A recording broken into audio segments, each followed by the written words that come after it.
another episode of Keeping It Real with America's Supermom. I'm excited about my next guest. We actually got connected through LinkedIn, and I'm happy to be here with her today.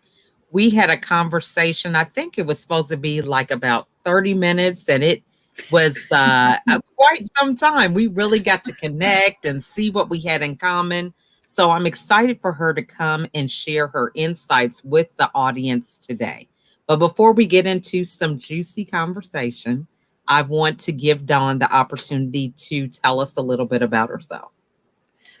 Well, thank you. And thank you for asking me on here. And I'm happy to be able to see you again because we did connect and it was a beautiful experience. I love my time with you. Oh, thank you. My name is Dawn Fantau. And well, I'd like to say I'm a super mom too. Yes. Not of as many children as you. But so I'm a hairstylist, I'm a mom, I'm a new dog mom. Where I'm at right now is just really working on my inside so that I could grow myself. I'm an empty nester and just acquired my son's dog. So I have a toddler, I'd say, a toddler for sure. So my hands are full and learning, actually, I'm relearning how to prioritize time. Because it's not just about me anymore. And I kind of had that small window of just me. I feel you on that. Yeah. I have to chase those small windows whenever I can when I have a house full of people in here, you know? I know you know. And I haven't had anybody in the house that followed me into the bathroom when it was, and this one wants to be in there too. I said, oh my gosh, I haven't had that for decades. No, not decades, but close to it. Yeah, I understand. So, hairstylist, let's just dive right into that because we had a pandemic. So many people had to reinvent themselves, make a mark in whatever industry they were in with the pandemic. So talk to us about what that looked like and where it's at for you now. Well, yeah, the opening and the closing, then the opening, and then the closing again. I truly had to trust, in God, as I think we all had to kind of go in that direction. Maybe other people were just, winging it, but it's still a work in progress. I was just having a conversation today with a fellow colleague that I don't know where my clients are. And as of this week, Monday, we opened up to 75%. So let's see if that makes any changes. And, I'm in the middle of growing myself so that I can succeed in other areas. I'm a firm believer. I can look at my journey as a hairstylist. I probably would have been bigger and better and, went past all of the ceilings that I hit if my insides were more aligned, meaning self-confidence, believing that I deserved. It's like in life, I've had a deservability issue, and I believe that spills out into every area of our life. Our financial matters, our home life, our finances, our love life. So I'm just kind of growing myself in that area. And that's what I did during pandemic is I appreciated the time to slow down because we all don't do that. And there's so many things that we pass in a given day that we have no idea that we even passed.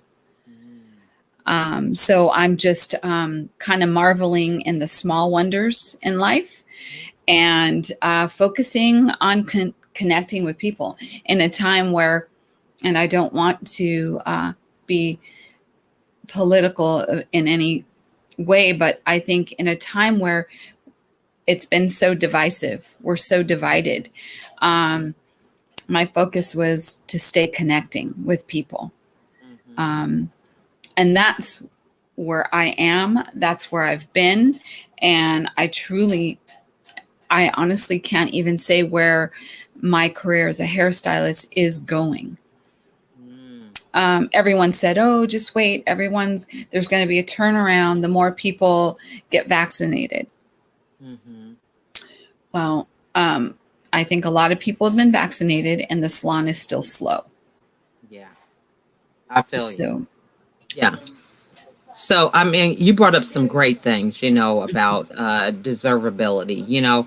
We all kind of had this time, this pause to really reflect on some of the hard things that were going on with our life that we just kind of masked over, with being busy, distracting us, ignoring certain things. And I mean, I went through that myself with depression.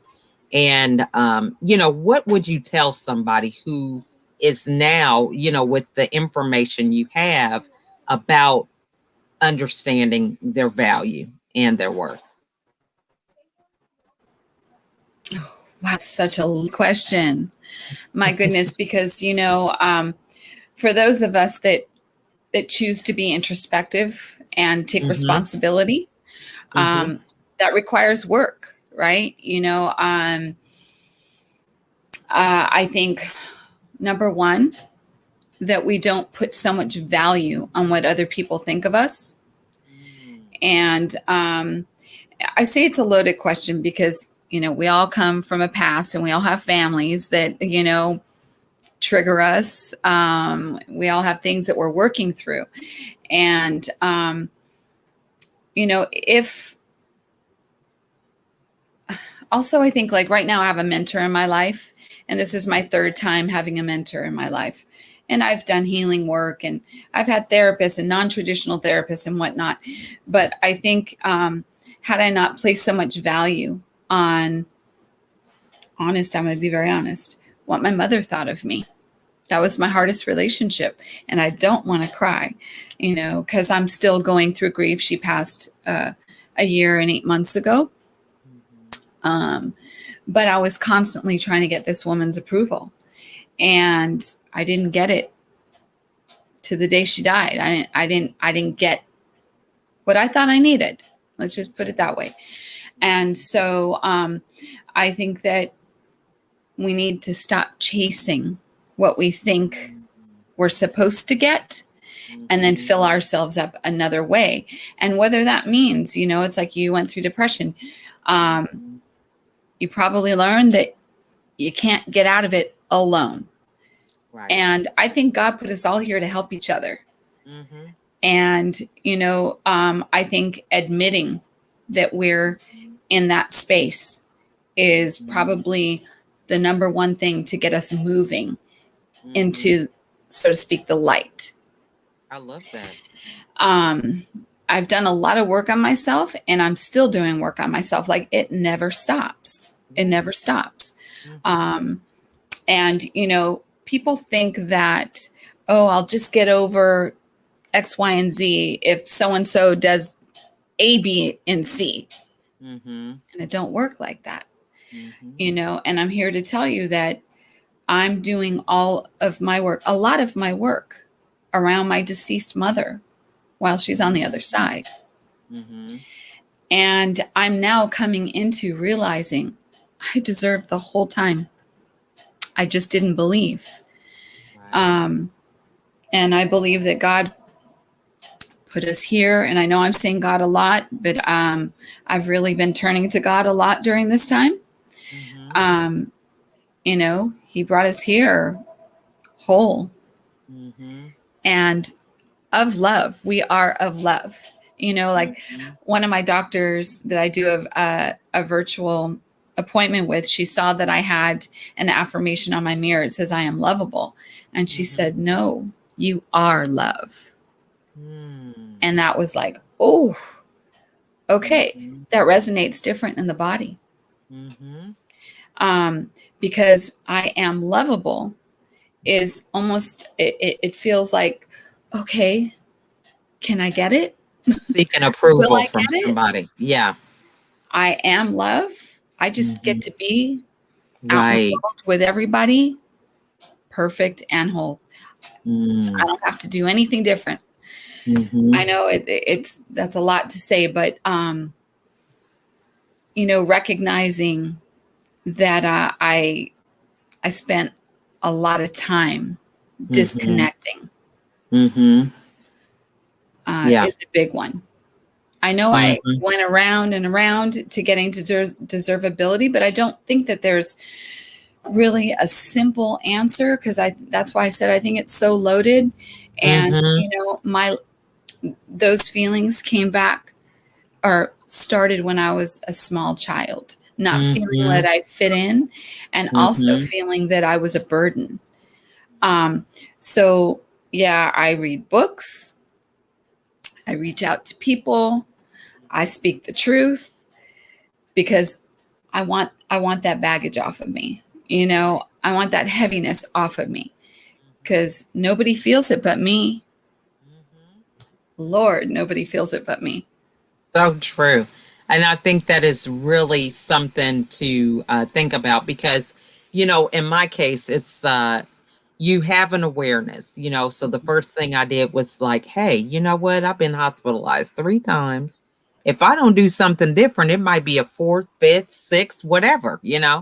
And so I had to have that awareness, but then it took certain action. And one of the things that I found in my own situation was as I worked on this, it was like, how you have that thread that's hanging, you pull on it, and eventually it keeps on going.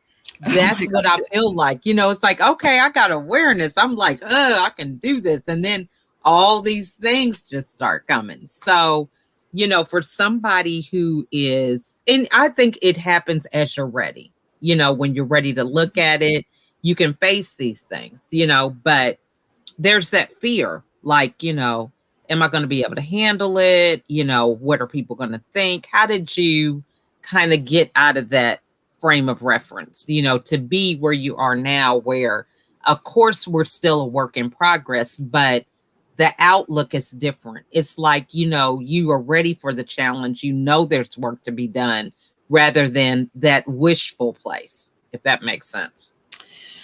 Okay. So that's another loaded question, right? Because Lord have mercy. So part of it,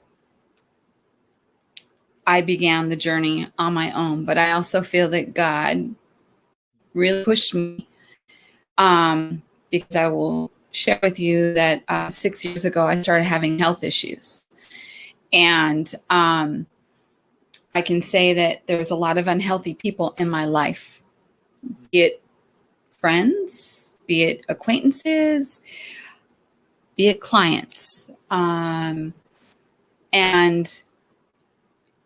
I allowed them all to be there, right? I allowed them all to be there, and it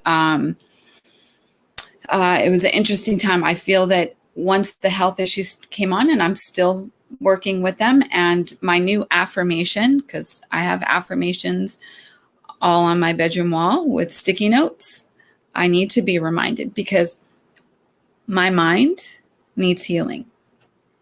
And, um, I've learned a lot through being, I don't want to say the word sick, but being health challenged. And I'm calling it a health situation now. And now my affirmation is I'm healing as we speak. And I also say I am healed. Um, but the health situation really catapulted me into a place where it's almost like God said, if you're going to be that stubborn, I'm going to wake you up. And Mhm. I got woke in a whole nother way. And I let go of relationships that were no longer serving me, that were hurting me. And I don't choose to be a victim. Um, and we're only victims if we don't take responsibility, right? Mhm. Um, So I let go of people that were harming me versus supporting me and helping me level up.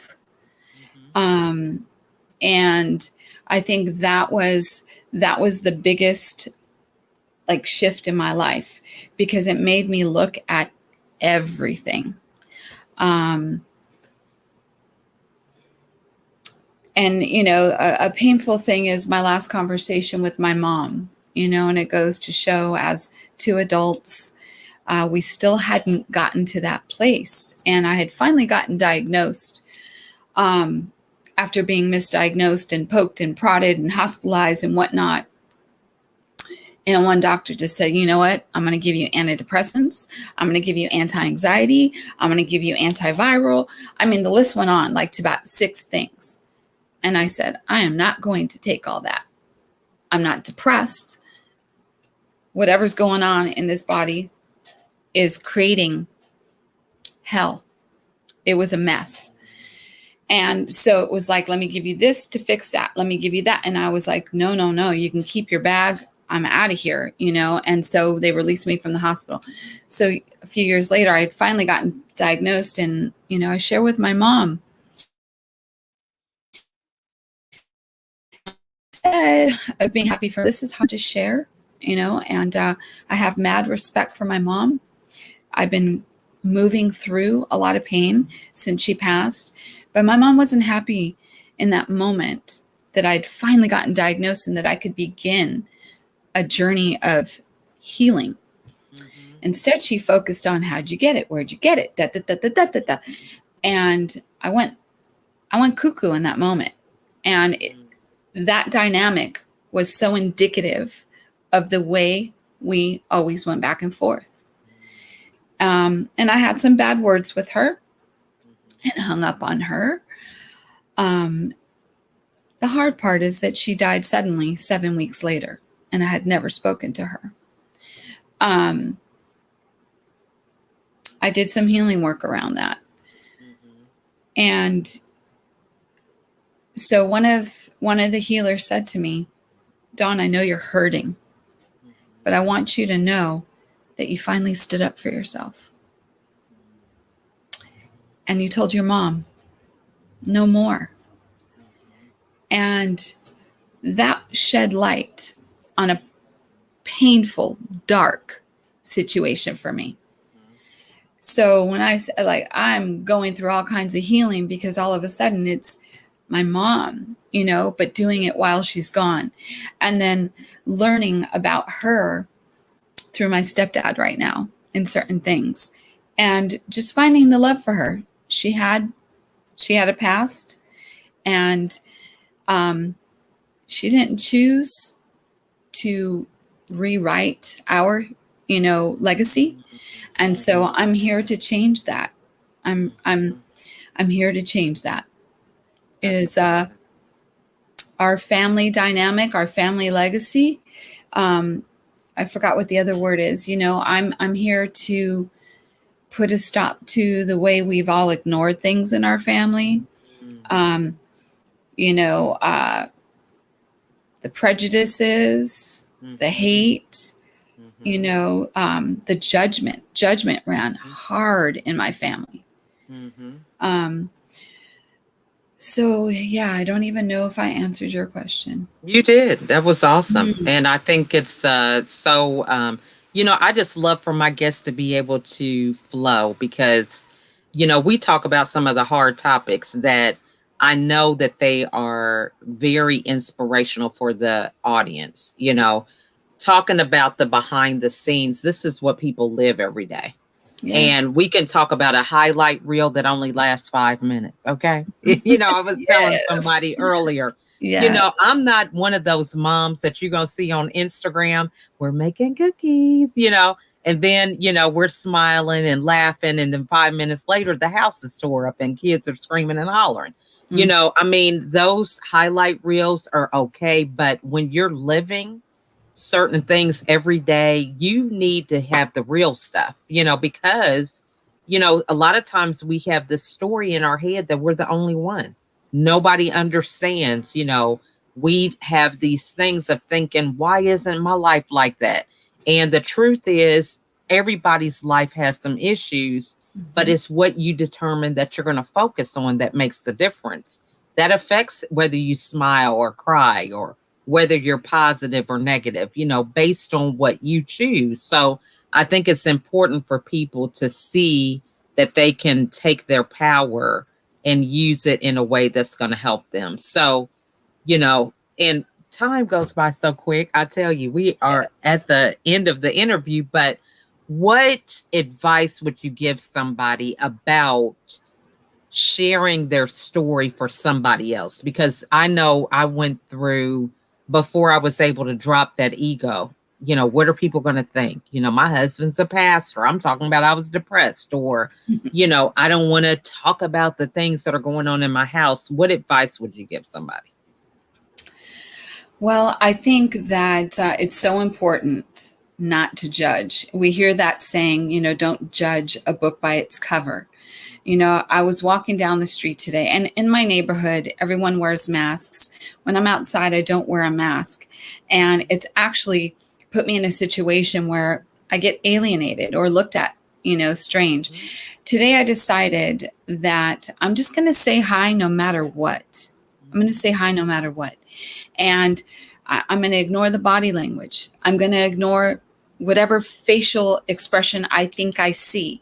And so today, I said hello to this woman, and she kind of shrugged it off. She really didn't want to return it. And she walked past me, and I decided to stop and turn around and say, "So how's your day going?"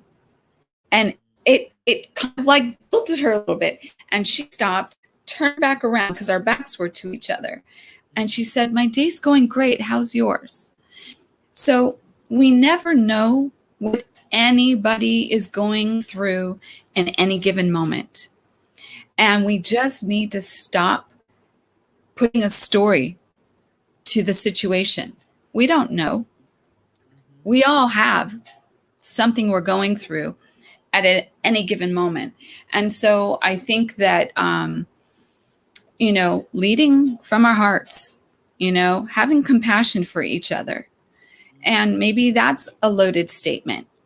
For me as a child, I always saw those that had less than me on the streets. I came from a drug addict family and I was a street kid, but I always saw the people on the streets and saw that they had less than me. So, understanding that we all come from somewhere, a lot of some things, and we just all need each other.